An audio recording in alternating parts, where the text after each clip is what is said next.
Most welcome to Really Easy, my dear very little student friend. Wind belt প্রসঙ্গে second part নিয়ে আমি তোমার বন্ধু মৌ চলে এলাম আমার বন্ধুর কাছে, যে এই মুহূর্তে আমায় শুনছো। আজ প্রথমেই বাতাস না বায়ু, এয়ার না উইন্ড, কি নামে ডাকবে? এয়ার বাতাস বায়ু, উইন্ড উইন্ড বায়ু বাতাস এয়ার। প্রশ্নটা কেমন হবে ভাবছো? হোয়াট ইজ উইন্ড না হোয়াট ইজ এয়ার? বাতাস কাকে বলে, বায়ু কি? কেমন গুলিয়ে দিলাম বলো। Wind is the movement of air. প্রবাহমান বায়ুই হলো বাতাস, অ্যাকর্ডিং টু সায়েন্স। ফ্রেন্ড, সাহিত্য রচনার ক্ষেত্রে কিন্তু এই পার্থক্য তুমি করতে চেও না, সেখানে চেতনাগ্রাহ্য অলঙ্কার প্রাধান্য পাবে। ওকে, আজ প্রথমেই উইন্ড বেল্টে চোখ রাখবো, কারণ বাতাস আমাদের এই নিজস্ব গ্রহ পৃথিবীকে কত রকমভাবে বলয় পরিয়ে রেখেছে বা বেল্ট পরিয়ে রেখেছে সেটাই দেখব।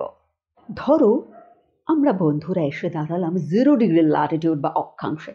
ফ্রেন্ড, তোমরা যারা ক্লাস 1 থেকে 12-এর মধ্যে পড়াশোনা করো, কমার্সের বিষয় ছাড়া যে কোনো সাবজেক্টে যে কোনো ডাউট তুমি নিচে কমেন্ট করে জানিয়ে দিতে পারো। রিয়েলি ইজি আপকামিং ভিডিওর মাধ্যমে তোমার সেই প্রবলেম নিশ্চয়ই সলভ করবে। তো 0 ডিগ্রি অক্ষাংশে দাঁড়িয়ে কেমন লাগছে? গরম, খুব গরম, ভীষণ গরম? ফ্রেন্ড, যা আমি ফার্স্ট ভিডিওতে বলেছি প্রেশার বেল্টের কথা, অনুভব করো সেই 13টা দেশ, 3টে মহাদেশ আর 3 ওয়াটার বডিজের কথা। কারণ বাতাস বলো বা উইন্ড, তা তো তুমি চোখে দেখতে পাবে না। ফ্রেন্ড, একটা ছোট্ট ইনফরমেশন তোমার জন্য। The latitudes of 5 degrees north and 5 degrees south of the equator, that is the doldrums area. The word refers to a period of depression or a state of listlessness and inactivity. এর জন্য নামও আছে, intertropical convergence zone, an area of little to no wind near the, yes, you are right, near the equator, 0 degree অক্ষাংশ। তাহলে no wind area থেকে কিভাবে বাতাস প্রবাহিত হবে? My dear very little student friend, চলো এবার ডিটেকটিভ হয়ে যাই।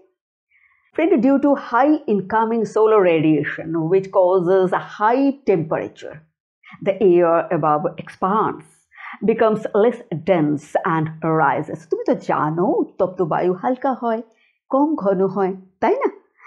এইখানে লো প্রেশার। কিসের প্রেশার? বায়ু বা এয়ারের। যদি প্রশ্ন করো does the wind have weight, answer হলো wind doesn't, air has weight and is pulled towards the surface of the earth by gravity. The weight of an air mass push down on the surface of the earth, creating pressure. কিন্তু এই চাপ এই রিজিয়নে নেই, কারণ এই যে একটু আগে বললাম ভীষণ গরম। বাতাস হালকা হয়ে কি হবে তোমাকেই বলতে হবে। কিন্তু ইকুয়েটর থেকে উত্তপ্ত বায়ু গেল কোথায়? কোথায় আবার? এই এরিয়াই তো ট্রপিক্যাল ল্যাটিটিউড, ক্রান্তীয় অঞ্চল। 23.5 ডিগ্রি উত্তর অক্ষরেখা হলো কর্কট ক্রান্তি বা ট্রপিক অফ ক্যান্সার, ইয়াস, উত্তর গোলার্ধের জন্য, নর্দার্ন হেমিস্ফিয়ারে, ঠিক। আর ইকুয়েটরের সাউথে দক্ষিণ গোলার্ধের জন্য মকর ক্রান্তি, ট্রপিক অফ ক্যাপ্রিকর্ন, ঠিক। আগের ভিডিও থেকেই তুমি জানো 30 ডিগ্রি টু 35 ডিগ্রি উত্তর এবং দক্ষিণ উভয় গোলার্ধেই আছে সাবট্রপিক্যাল হাই প্রেশার বেল্ট। খুব মন দিয়ে স্ক্রিন ফলো করো কিন্তু, কারণ বাতাস প্রবাহিত হতে শুরু করবে তো এবার। Air start to move. They blow from the subtropical high pressure belt to the equatorial low pressure belt. They flow as the northeast trades in the northern hemisphere and as the southeast trades in the southern hemisphere. I repeat, উত্তর পূর্ব বাণিজ্য বায়ু উত্তর গোলার্ধের জন্য এবং দক্ষিণ পূর্ব বাণিজ্য বায়ু দক্ষিণ গোলার্ধের জন্য। Air heated by warm water rises over the tropical ocean, forming huge thunderstorms. Air flows in to replace the rising air. The region of thunderstorms where the trade winds converge is called the intertropical convergence zone. Friend, A wind is named according to the direction from which it blows. For example, a west wind comes from the west, a north wind comes from the north. However, it must be noted that a wind coming from the west blows towards the east and a north wind blows towards the south. Winds are named by the direction from which they blow. এই জন্য the northeast trade winds in the northern hemisphere and the southeast trade winds in the southern hemisphere. Friend, এখানে একটা ছোট্ট information তোমাকে দেব। বাতাস সবসময় উচ্চচাপ থেকে নিম্নচাপের দিকে যায়। Wind always blow from an area of high pressure to an area of low pressure. ওকে, তুমি ছোট্ট একটা পরীক্ষা করে দেখতে পারো। একটা বেলুন নাও, তাতে ফু দিয়ে তুমি তাকে ফোলাও, বেঁধো না, আঙুল দিয়ে চেপে ধরে থাকো, একটু আলগা করো হাতটা। হাই প্রেশারে থাকা এয়ার তীব্র গতিতে লো প্রেশারের দিকে যাবে এবং তোমার বেলুনটা চুপসে যাবে। The force of the high pressure air coming out of the neck makes the balloon rush about before it is completely deflated. Clear?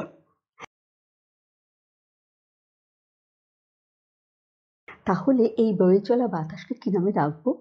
Tropical storage, গ্রীষ্মমণ্ডলীয় পূর্বাঞ্চল বা পূর্বাঞ্চলীয় বাণিজ্য বায়ু। ওকে, তাহলে তুমি বুঝেই গেছো বায়ু যেদিক থেকে প্রবাহিত হতে থাকলো সেভাবেই এলো তার নাম। আর এই প্রশ্নের উত্তরও তোমার কাছে ভীষণ সোজা। What is north east or south east trade winds? না, সরাসরি তুমি বলতে পারবে the wind that flows towards the Ecuador from the northeast in the northern hemisphere or from the southeast in the southern hemisphere. ঠিক না? একদম ঠিক। কিন্তু যদি প্রশ্নটা অন্যভাবে আসে, কেন এই বাতাসকে ট্রপিক্যাল স্টার্লিজ বা ক্রান্তীয় পূর্বাঞ্চলীয় বায়ু বলা হচ্ছে? My dear very little student friend, ক্রান্তীয় অর্থাৎ কর্কট ক্রান্তি রেখা বা মকর ক্রান্তি রেখা যে অঞ্চল দিয়ে যাচ্ছে বা অবস্থিতও বলতে পারো। The tropics are regions of Earth that lie roughly in the middle of the globe, or the regions of Earth surrounding the equator. The tropics between the latitude lines of the Tropic of Cancer and the Tropic of Capricorn.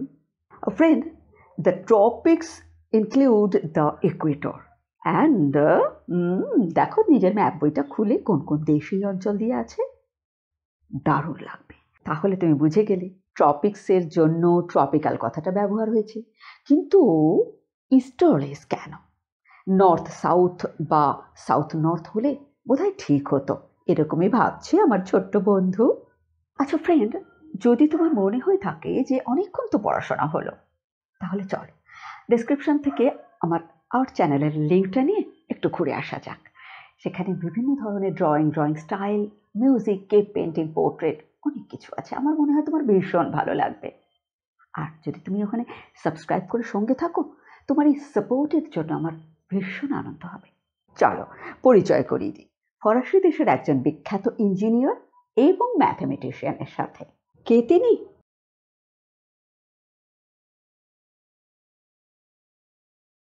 In 1835, Gaspar Gustave de Coriolis explained that air flows do not move in a straight path because the spinning of the earth on its axis cause the air masses to be deflected.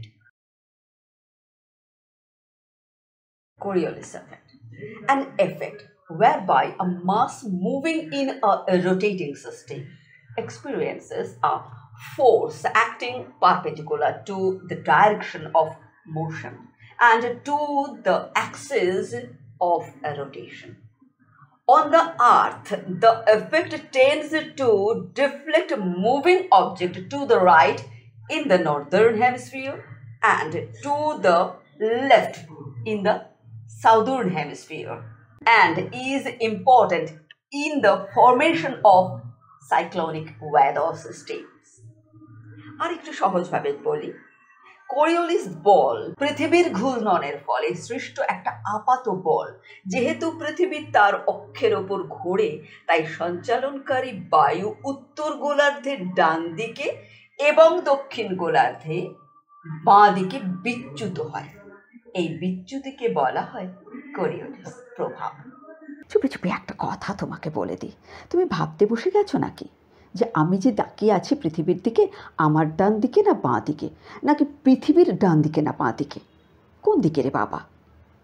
My dear very little student friend, যে চলছে বা প্রবাহিত হয়ে যাচ্ছে বা হচ্ছে তার ডান দিকে বা বাঁ দিকে, গতিশীল যা তার ডান দিকে বা বাঁ দিকে।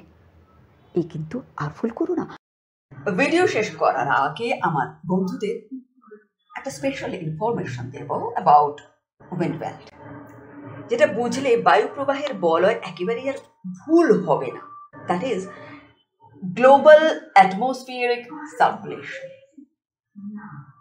It explains how thermal energy and storm systems move over the Earth's surface. যে উইন্ড বেল্ট নিয়ে আজ আমরা আলোচনা করলাম, এই অংশে রয়েছে হার্লোই seven. At low latitudes, the air moves towards the equator, where it is heated and rises vertically. In the upper atmosphere, air moves poleward.